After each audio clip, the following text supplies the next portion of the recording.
Assalamualaikum warahmatullahi wabarakatuh.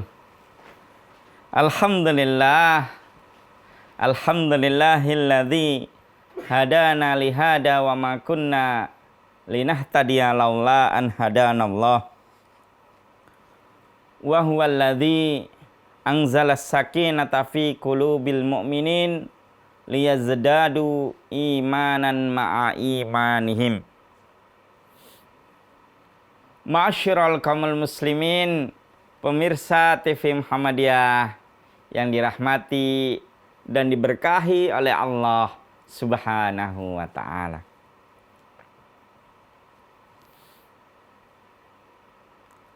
Pada beberapa waktu yang lalu atau pada hari Senin yang lalu, tentunya jamaah sekalian telah mendengar informasi dari berbagai media sosial, dari berbagai media televisi, media radio dan sebagainya tentang kabar duka yang datang dari Vatikan yang menyatakan bahwasannya Paus Fransiskus Jorge Mario Bergoglio meninggal dunia. Tentunya kita jamaah sekalian, kita selaku umat Islam mesti turut berbelasungkawa. Ya, sebagaimana Ketua Umum kita, Pimpinan Pusat Muhammadiyah, Bapak Profesor Dr. Kiai Haji Haidar Nasir juga menyampaikan belasungkawanya atas meninggalnya Paus Fransiskus yang bernama Jorge Mario Bergoglio. Kenapa jemaah sekalian kita perlu berduka cita atas meninggalnya Paus Fransiskus? Karena tentunya jemaah sekalian mengetahui di samping umat Islam yang sangat-sangat menentang genosida yang terjadi di tanah Palestina sana, di samping ulama, para asatid dan sebagainya yang menentang terjadinya pembantaian atau genosida di tanah Palestina, maka pihak-pihak lain yang ikut menentang diantaranya adalah Paus Fransiskus. Paus Fransiskus yang almarhum kemarin itu dilihat dari rekam jejaknya, beliau selalu menyuarakan kedamaian. Beliau selalu menyuarakan hidup damai tanpa ada peperangan. Hidup damai tanpa ada genosida. Dan pembebasan warga atau masyarakat Palestina dari segala penjajahan Israel. Makanya jemaah sekalian, Israel yang tadinya berbelasungkawa ya di tweetnya, tiba-tiba jemaah sekalian tweetnya dihapus sama pemerintah Israel sendiri. Ya mungkin menurut mereka, menurut pemerintah Israel, Paus Fransiskus itu ya nggak satu blok dengan mereka. Paus Fransiskus itu ya bisa jadi ya yang menghalang-halangi Israel untuk menjajah, untuk membumi hanguskan tanah Palestina. Itu makanya kemudian tweetnya dihapus. Ada juga yang beranggapan tweet itu dihapus karena tweetnya isinya sindiran. Semoga Bapak kembali ke alam Tuhannya sana itu. Seolah-olah selama hidup di dunia, Sang Bapak Vatikan ini merupakan tokoh yang tidak dianggap oleh Israel. Makanya kemudian kata-katanya seakan-akan menyindir. Ada juga yang berpendapat, sebagian pendapat yang menyatakan seperti itu. Kenapa kok dihapus? Namun tentunya Israel dengan Vatikan itu kalau kita lihat itu memang tidak sejalan. Tentunya ini adalah sebuah hal yang menggembirakan bagi kita, karena di samping umat Islam maka ada agama lain, ada kelompok lain yang mendukung ya pembebasan, penjajahan dari tanah Palestina. Masya Allah. Untuk itu jamaah yang dirahmati dan diberkahi oleh Allah, kita berduka cita atas wafatnya atau meninggalnya Paus Fransiskus Jorge Mario Bergoglio. Semoga Tuhan menerima amal-amal kebaikannya dan semoga Tuhan menempatkan di sisinya yang terbaik. Masyarul kaum muslimin yang dirahmati dan diberkahi oleh Allah Subhanahu wa taala.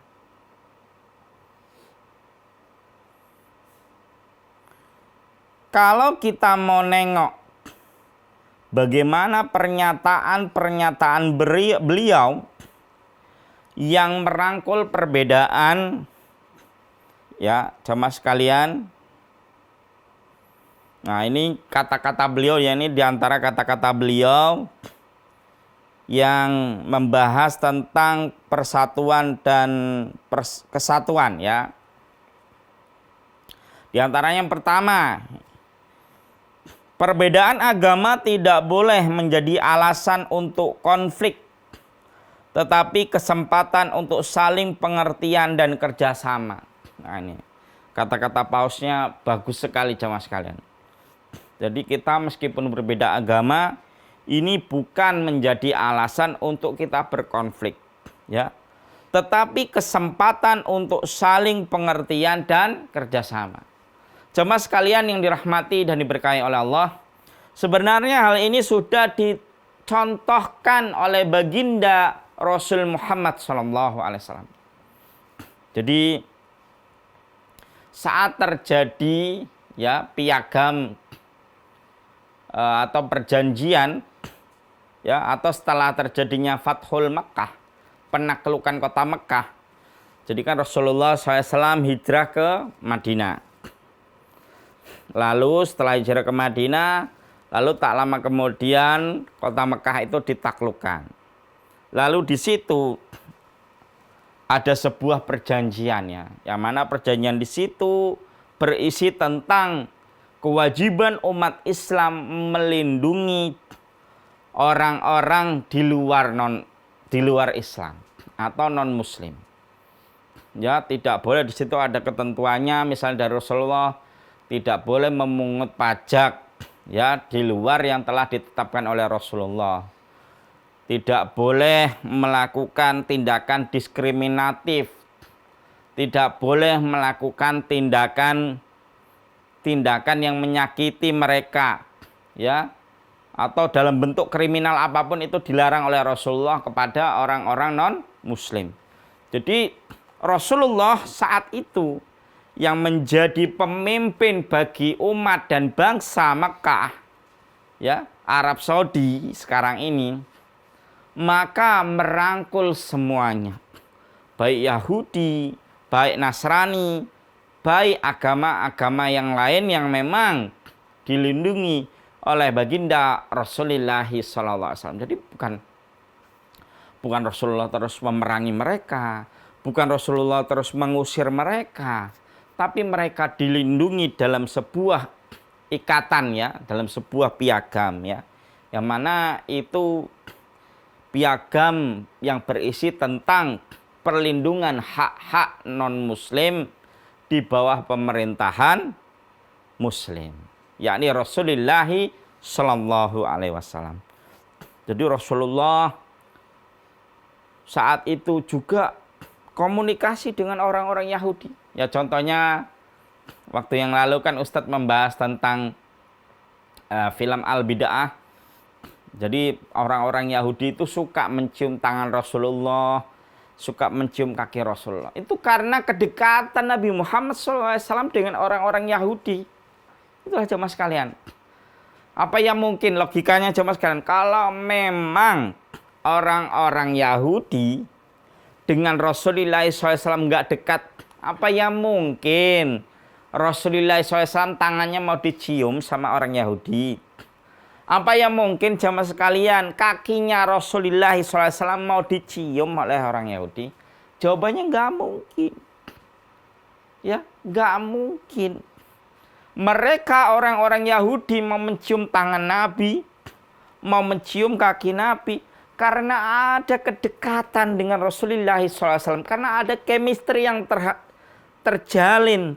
Ya, sehingga orang-orang Yahudi pun mencintai baginda Rasulullah Shallallahu Alaihi Wasallam. Kemudian kata-kata Paus Fransiskus yang kedua,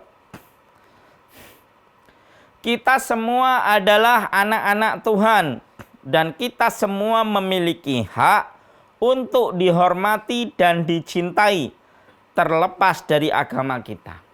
Nah, kalau ini Ustadz mengkoreksi jamaah sekalian.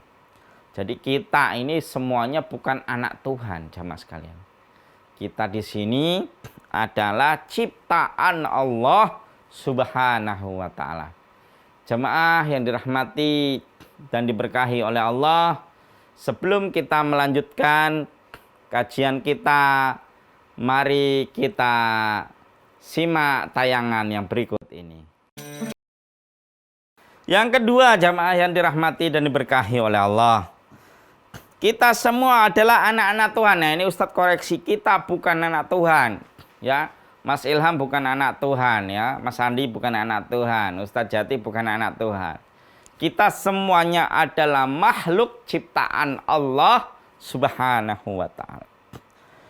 Jadi kita koreksi kata-kata ini. Kita semua adalah ciptaan Allah Subhanahu wa taala dan kita semua memiliki hak untuk dihormati, dicintai terlepas dari agama kita. Ya, itu jemaah sekalian. Jadi ini adalah pemahaman untuk menghilangkan ya sikap diskriminatif. Kita tidak boleh mendiskriminasi orang yang berkulit hitam. Karena misalnya mayoritas berkulit putih. Kita tidak boleh mendiskriminasi orang yang rambutnya keriting. Karena mayoritas ternyata di Indonesia rambutnya nggak keriting. Kita tidak boleh mendiskriminasi ya orang-orang fakir maupun miskin. Karena misalnya mayoritas orang Indonesia itu orang-orang kaya. Nggak boleh. Kita tidak boleh bersikap diskriminatif kepada siapapun. Mau pejabat, mau rakyat biasa, itu semuanya hanya jabatan di dunia jamaah sekalian. Ya, itu semua hanya jabatan di dunia. Kemudian yang ketiga, toleransi bukanlah tentang mengabaikan perbedaan kita, tetapi tentang menghormati perbedaan kita dan menemukan cara untuk hidup bersama dalam damai. Nah, ini jamaah sekalian, kalau ini benar ya. Jadi kalau kita memiliki perbedaan, misalnya Muhammadiyah dengan NU, kemudian dengan Al-Irsyad, dengan Hidayatullah, dengan DDII, Dewan Dakwah Islam Indonesia, dengan yang lainnya yang tadi tidak sempat Ustadz sebutkan satu persatu. Kita semuanya adalah bersaudara jamaah sekalian. Semuanya bersaudara. Ya, kita semuanya adalah satu tubuh, kata baginda Rasulullah SAW. Ya, kata baginda Rasulullah SAW, al-muslimu wal muslimi kal bunyani yasuddu ba'duha ba'dan. Muslim yang satu dengan muslim yang lain itu bagaikan sebuah bangunan yang saling menguatkan antara satu yang lain. Jadi mau Muhammadiyah, mau NU, mau Persis, mau Al-Irsyad, mau Hidayatullah, mau apapun ormasnya, ya, maka kita semuanya adalah satu bangunan, yakni bangunan agama Islam. Ya. Jadi kita bersaudara. Ketika kita terjadi perbedaan-perbedaan, ya, kita jangan kedepankan sebuah emosi. Kita jangan kedepankan sebuah kata-kata yang tidak menyenangkan, ya. Kemarin kalau Ustadz lihat film di Al-Bid'ah, memang ada beberapa yang kurang pas cara menyampaikan. Misalnya itu bid'ah, ya. Itu kata-kata, ya, kata-kata itu bid'ah, ya, seperti itu. Nah, itu kata-kata seperti itu kalau menurut Ustadz kurang pas, ya. Kurang pas, ya, kecuali kalau ketika si pemain laki-laki yang sudah diikat. Nah, kalau udah diikat kayak gitu, dilemparin batu, ngomong-ngomong kayak gitu, ya nggak apa-apa itu, ya, karena itu udah di luar kewajaran, ya. Sudah di luar kewajaran. Namun jamaah sekalian, kata-kata bid'ah itu tidak boleh disampaikan sembarangan, jamaah sekalian. Jangan kita terlalu mudah mengucapkan bid'ah. Ini bid'ah, ini sesat, ini masuk neraka. Jangan, jamaah sekalian. Ya, karena yang berhak menyampaikan bid'ah, sesat, masuk neraka, yang berhak untuk menilai itu adalah Allah Subhanahu wa Ta'ala. Manusia hanya boleh ikhtiar, ya, ikhtiar, berusaha, kemudian melaksanakan semua perintah-perintah Allah, kemudian menjauhi segala larangan-larangan Allah. Ya, manusia hanya perlu ikhtiar. Soal nanti amalannya diterima atau tidak oleh Allah, soal nanti amalannya ditolak atau tidak, soal nanti masuk surga atau tidak, itu adalah urusan Allah Subhanahu wa Ta'ala. Tapi kalau ada sebuah berita sumbernya dari Al-Quran maupun Al-Hadis, jamaah sekalian, ya tentunya pasti itu benar. Kalau berita itu menyampaikan masuk surga, ya masuk surga. Kalau berita itu menyampaikan masuk neraka, ya masuk neraka. Kalau berita itu menyampaikan ini bid'ah, ya bid'ah. Cuma tentunya harus dengan cara yang baik, alias harus bertoleransi terhadap semua perbedaan yang ada, yang terjadi di dunia ini. Itu. Apalagi kalau soal furu'iyah, ya. Kalau soal akidah, jamaah sekalian, soal akidah, ibadah mahdzah, ya, kita memang harus satu, ya. Tapi kalau soal furu'iyah, ya, misalnya kunut, ada yang kunut subuh, ada yang enggak kunut, ada yang kunut nazilah, ada yang sama sekali enggak mau kunut, ya silahkan. Ya, Ustadz enggak mempermasalahkan, orang yang mau kunut silahkan. Ustadz sejak masih berjamaah sama jamaah yang mau kunut, Ustadz, misalnya jamaah kunut, imamnya kunut, Ustadz enggak kunut. Kalau Ustadz mau kunut, Ustadz niatkan kunut nazilah. Seperti itu saja, jamaah sekalian. Kita tidak perlu memperuncing sebuah perbedaan. Masyarul kaumul muslimin yang dirahmati dan diberkahi oleh Allah. 4, kita harus membangun jembatan dialog, bukan tembok pemisah. Ini kata Paus Fransiskus. Jadi kita sebagai manusia harus membangun jembatan dialog, ya, dialog, bukan tembok pemisah. Ini sebenarnya nyindir ke Israel. Karena Israel itu membangun tembok, ya, setinggi-tingginya di perbatasan negara mereka. Ya, bahkan istilahnya Palestina itu sudah ditembok keliling, ya, biar terisolasi dari dunia. Nauzubillah min dzalik. Benar-benar apa ya?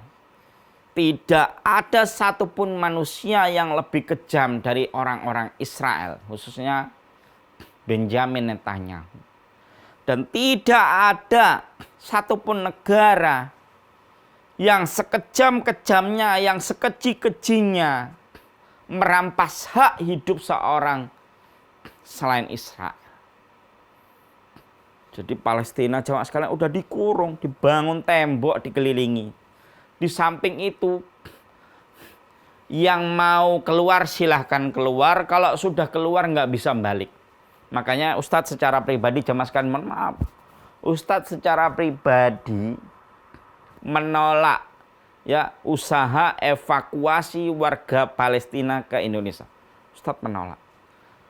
Karena beberapa pengalaman-pengalaman sebelumnya jamaah sekalian, ketika rakyat Palestina sudah keluar, maka nggak akan bisa kembali lagi. Gitu. Misalnya, kan kita bisa Pak Ustadz minta bantuan negara-negara lain. Ya yang sebelumnya saja mereka nggak bisa balik lagi. Apalagi mau dipaksa dibalikin. Mau dipaksa dibalikin kalau di rudal sama Israel jamaah sekalian gimana? Itu. Ya kan jamaah sekalian, tentunya evakuasi bukan satu-satunya ya solusi terbaik untuk masyarakat Palestina sekarang. Solusi terbaik yang bisa kita lakukan untuk sementara ini adalah memberikan bantuan ya dalam bentuk misalnya makanan, minuman, obat-obatan dan sebagainya. Ya misalnya contoh konkretnya Indonesia telah membangun rumah sakit ya di Gaza, yang mana pembangunan rumah sakit ini telah terjadi pada masa Presiden SBY, dilanjutkan sampai selesai pada masa Presiden Jokowi. Ini adalah bukti konkret Indonesia peduli dengan Palestina. Misalnya Muhammadiyah membuat sekolahan-sekolahan untuk rakyat Gaza, Palestina, menyekolahkan. Maka ini juga bukti konkret Muhammadiyah peduli dengan rakyat Palestina. Masyiral muslimin yang dirahmati dan diberkahi oleh Allah, mari kita simak setelah tayangan yang berikut ini. Masyiral kaum muslimin, pemirsa TV Muhammadiyah yang dirahmati dan diberkahi oleh Allah. Kemudian yang kelima, ini kata-kata Paus Fransiskus. Setiap orang memiliki hak atas kebebasan berpikir, hati, nurani, dan beragama. Ya, ini benar-benar terdapat di dalam Undang-Undang Dasar kita ya, UUD tahun 1945, yang mana setiap warga negara Indonesia ya, itu berhak memiliki keyakinan ya dan agama masing-masingnya. Silakan warga Indonesia diberikan kebebasan oleh negara kita, oleh undang-undang kita untuk memilih agamanya. Silahkan jamaah sekalian, ada yang mau beragama non-muslim silahkan, mau beragama muslim silahkan. Yang penting yang muslim jangan memaksa orang lain masuk muslim, yang non-muslim jangan memaksa orang muslim masuk non-muslim. Kita harus saling bertoleransi. Kita bebas untuk menyampaikan pikiran, hati, nurani, dan beragama. Ini telah dilindungi di dalam undang-undang kita, yakni Undang-Undang Dasar 1945. Kemudian yang keenam, kedamaian sejati hanya dapat dibangun atas dasar toleransi dan saling pengertian. Nah, ini jamaah sekalian ya, kalau kita saling toleransi, saling pengertian, tentunya akan ada kedamaian. Enggak seperti Israel. Israel itu enggak mau toleransi dengan rakyat Palestina. Enggak mau saling pengertian dengan rakyat Palestina. Oleh karena itu, Israel tidak akan ada pernah istilahnya kedamaian ya antara Israel dengan Palestina, karena Israel sendiri sudah menolak toleransi dan sudah menolak saling pengertian. Coba jamaah sekalian, kalau memang Israel saling pengertian, nggak akan membunuh orang, nggak akan melakukan genosida. Kalau memang Israel benar-benar toleransi, ya tentunya Masjid Al-Aqsa nggak akan ditembok, nggak akan dilarang untuk sholat. Jamaah sekalian, beberapa waktu yang lalu ini Ustadz dapat info yang valid bahwasanya umat Islam nggak boleh lagi sholat di Masjid Al-Aqsa. Lah ini apa namanya toleransi jemaah sekalian? Tentunya bukan. Namanya toleransi umat Islam dipersilakan sholat di Masjid Al-Aqsa. Namanya toleransi umat Kristen silakan beribadah di gereja-gereja mereka. Seperti itu. Bahkan yang katanya seagama dengan Israel ternyata pun mereka bantai. Ustadz 2 atau 3 hari yang lalu mendapat info bahwasanya warga Palestina yang agamanya non-muslim itu sedang mengadakan perayaan, ya, perayaan ibadah mereka. Ternyata dibom sama Israel. Nauzubillah min dzalik. Ternyata Israel itu benar-benar tidak punya hati. Karena apapun agamanya mereka bunuh, mereka bantai, mereka serang. Ya, itulah yang dikatakan Israel tidak akan pernah ada, ya. Ya, tidak akan pernah ada dan terjadi kedamaian. Ya, karena Israel sendiri sudah menolak prinsip-prinsip kedamaian. Kemudian yang ketujuh, kita dipanggil untuk menjadi pembangun jembatan bukan penghalang, jemaah sekalian ya. Ini benar sekali. Jadi manusia itu dipanggil untuk menjadi pembangun jembatan, bukan penghalang. Maksudnya ya, kita sebagai manusia itu harus saling menjembatani. Misalnya ya Israel dengan Palestina, ya biar ada kedamaian. Makanya Paus Fransiskus dari dulu sampai sekarang selalu menyuarakan kedamaian. Bahkan kemarin 3 hari atau 2 hari sebelum beliau meninggal dunia, beliau menyuarakan kedamaian untuk negeri Palestina, untuk rakyat Palestina. Ya, sebelum beliau dipanggil oleh Allah Subhanahu wa taala. Kemudian yang ke-8, keragaman agama adalah kekayaan bagi umat manusia, bukan ancaman. Nah, ini benar sekali jamaah sekalian. Jadi agama yang beragam, ada Islam, ada Katolik, ada Kristen Protestan, ya. Ada Hindu, ada Buddha, ada Konghucu, ada Majusi dan sebagainya. Ya. Itu sebuah keragaman jamaah sekalian. Bukan ancaman, bukan. Ya jamaah sekalian, jadi bukan ancaman. Coba tengok jamaah sekalian, rakyat Palestina. Mereka bisa hidup berdampingan. Ada yang non-muslim, ada yang muslim. Ada yang Islam, ada yang Katolik, ada yang Protestan. Kristen Protestan. Ya, mereka hidup secara berdampingan. Mereka bisa saling menghargai.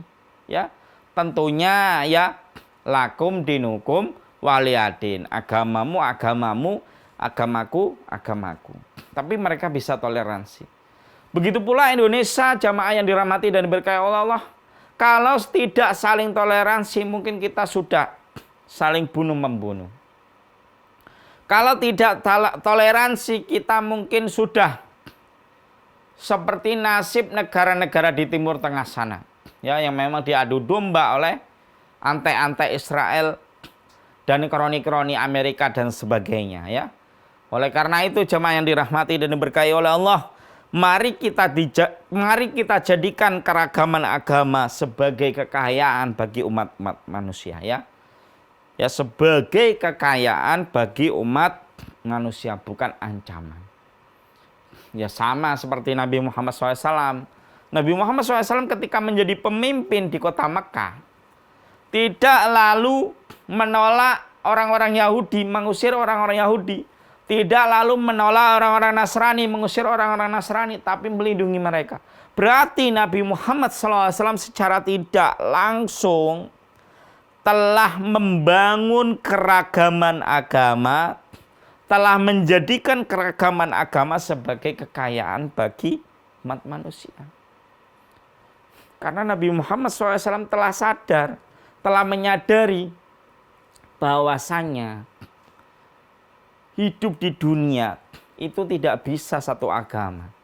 Jika memang Allah berkehendak satu agama, pasti dari awal sampai sekarang hanya ada satu agama. Tapi Allah tidak berkehendak hanya ada satu agama di alam semesta ini. Allah ingin menguji orang-orang muslim. Orang-orang non-muslim manakah yang layak menempati surganya? Jadi istilahnya jamaah sekalian, nggak ada surga yang gratis, itu nggak ada jamaah sekalian. Surga itu ada tiketnya. Tiketnya lewat agama Islam, lewat amal-amal soleh. Ya. Kemudian tiketnya ya bisa juga lewat ya ahli kitab. Ya tentunya ahli kitab. Kalau beberapa pendapat, ada yang berpendapat sekarang sudah tidak ada lagi ahli kitab. Tapi ada juga yang berpendapat sekarang masih ada ahli kitab. Ya, ini masih terjadi berbeda penafsiran di kalangan para ulama, para ahli tafsir seperti itu. Tapi Ustadz, secara pribadi, jamaah sekalian, ini secara pribadi, ya, secara pribadi masih meyakini, ya, masih meyakini. Mungkin ada ahli kitab yang memang dibenarkan di dalam Al-Quran. Ya, ini secara pribadi, pendapat Ustaz secara pribadi. Tapi jumlahnya mungkin hanya sangat sedikit. Mungkin bisa 1, 2 orang, 3, 4, 5 orang, dan 6, 7 orang. Jadi menurut pendapat pribadi masih ada para ahli kitab. Tapi wallahu alam ada di mana hanya Allah Subhanahu wa taala yang mengetahui. Jamaah yang dirahmati dan diberkahi oleh Allah, mari kita sebelum melanjutkan kajian ini, mari kita simak tayangan yang berikut ini. Pemirsa TV Muhammadiyah yang berbahagia. Lalu kata Paus Fransiskus yang ke-9, kita harus belajar untuk melihat orang lain sebagai saudara dan saudari, bukan sebagai orang asing atau musuh. Nah ini aku sekali ini kata-kata Paus Fransiskus. Jadi kita lihat orang lain itu jangan sebagai musuh. Tapi kita lihat orang lain itu sebagai saudara kita. Ya, sebagai saudara kita. Ya lainnya, kalau kita dizolimin orang terus kok masih kita nganggap saudara, ya itu lain lagi ya.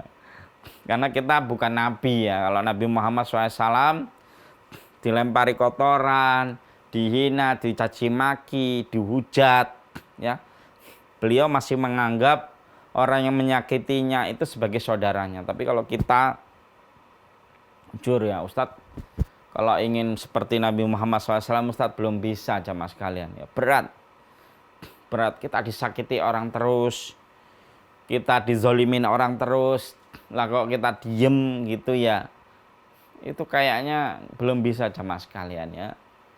Ya, tentunya ya memang kita punya kewajiban sebagai manusia mengikuti apa yang dicontohkan Nabi Muhammad SAW. Tapi coba jamaah sekalian, kalau kita misalnya posisinya seperti Nabi Muhammad, diinjak-injak orang terus misalnya, kita disakiti orang terus, dizolimi orang terus, kok kita diem, nggak ngapa-ngapain, ya tentunya kita bakal dihabisin, ya kita bakal dihabisin. Kita perlu istilahnya ngangkat senjata, perlu melawan, perlu ya, tujuannya untuk membela diri, tujuannya untuk menjaga kehormatan kita, tujuannya untuk saduz zari'ah, ya, untuk saduz zari'ah. Ya jamaah yang dirahmati dan diberkahi oleh Allah, ya apalagi di dalam agama kita ada maqasidus syariah, ya, ada hibdun nafs, ya, menjaga jiwa, ya, menjaga raga. Ya jiwa kita harus dijaga. Kalau kita disakitin terus, masa ya kita diem terus? Ya tentunya jiwa kita harus kita jaga. Ya raga kita harus kita jaga. Menjaga keluarga atau kehormatan keluarga, ya, menjaga akal kita, menjaga agama kita, menjaga tanah air kita. Ini adalah bagian dari maqasidus syariah yang telah dirumuskan oleh para ulama yang terdahulu. Kemudian yang 10, yang benar-benar mendekatkan kita adalah dengan menciptakan hubungan yang berbeda-beda antara kita dengan selalu menjaga ikatan persahabatan. Nah ini jemaah sekalian, ini kata-kata yang merangkul dari seorang Paus Fransiskus, ya, yang mana kata Paus Fransiskus, yang benar-benar bisa mendekatkan kita adalah dengan menciptakan hubungan yang berbeda-beda. Ya, dengan adanya perbedaan-perbedaan itu malah sebenarnya akan membuat kita dekat. Ya, bukan slogannya politisi, ya, para politisi. Ya, tidak ada kepentingan yang abadi, Ya, tidak ada musuh, mohon maaf, salah ya, jawab saya. Tidak ada musuh yang abadi. Yang abadi itu adalah kepentingan. Itu jemaah sekalian. Ini kata-kata yang benar-benar merusak tatanan moral negara kita. Jadi musuh suatu saat bisa jadi kawan. Kawan suatu saat bisa jadi musuh. Nah, itulah kata-kata tidak ada pertemanan yang abadi, tidak ada musuh yang abadi. Yang abadi itu adalah kepentingan. Ini rusak ini. Kata-kata seperti ini rusak. Jangan sampai karena kita satu blok, kemudian kita nggak mau dikritik. Karena kita beda blok, kemudian kita nggak mau menerima masukan, jamaah sekalian.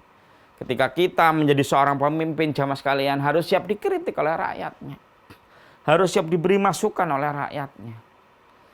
Jangan kita merasa pendapat kita benar sendiri kalau kita jadi pemimpin.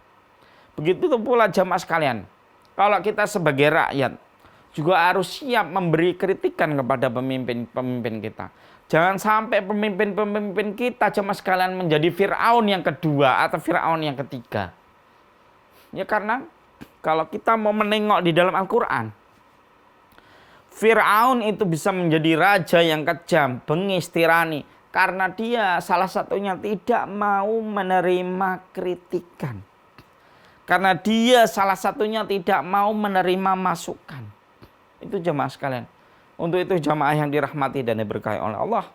Ketika kita sedang berada di atas sebagai pemimpin, jadilah pemimpin yang bijak. Jadilah pemimpin yang senantiasa mendahulukan kepentingan rakyatnya. Jadilah pemimpin yang siap dikritik oleh rakyat. Begitu pula ketika kita sedang di bawah jamaah sekalian. Jadilah kita rakyat yang mau diatur oleh pemimpin kita. Tapi selama ya yang diatur itu atau peraturannya itu benar. Ya, kalau peraturannya ngerusak karena dibuat oleh anggota dewan, ya kita harus melawan. Dan kita diam saja jamaah yang dirahmati dan diberkahi oleh Allah. Ya, karena kita sudah mengalami kan kejadian-kejadian yang lalu.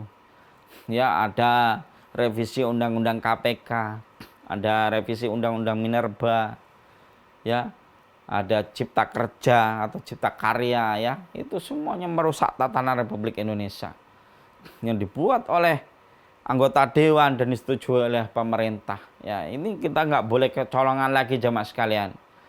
Nggak boleh sekali-kali kita kecolongan undang-undang apapun, revisi undang-undang apapun. Nggak boleh sekali-kali kita kemudian kecolongan ya dengan peraturan-peraturan yang tidak memihak rakyat. Ya, kita jangan sampai karena kita sudah nyaman di dalam sebuah lingkaran politik, kemudian kita ya anti kritik, kemudian kita nggak mau mengkritik. Ketika kita berada di sebuah lingkaran politik, ya kita harus siap dikritik oleh rakyat. Kita harus siap bekerja untuk rakyat. Seperti itu jemaah yang dirahmati dan diberkahi oleh Allah. Nah, untuk closing statement pada kajian hari ini, kalau kita melihat beberapa kisah dari baginda Rasulullah SAW, bahwasannya Rasulullah SAW itu dulu pernah bersahabat dengan seorang raja yang beragama selain agama Islam. Ya, jadi dulu Raja Madinah, Raja Yasrib itu raja yang tidak beragama Islam. Tapi Rasulullah SAW, jamaah sekalian, sering tukar-menukar surat dengan Raja Madinah, Raja Yasrib, yang kemudian menerima Rasulullah SAW hijrah ke Madinah. Jadi sering kirim surat ke Raja Yasrib. Raja Yasrib membalas surat. Nabi Muhammad kirim surat ke Raja Yasrib. Raja Yasrib membalas surat Nabi Muhammad.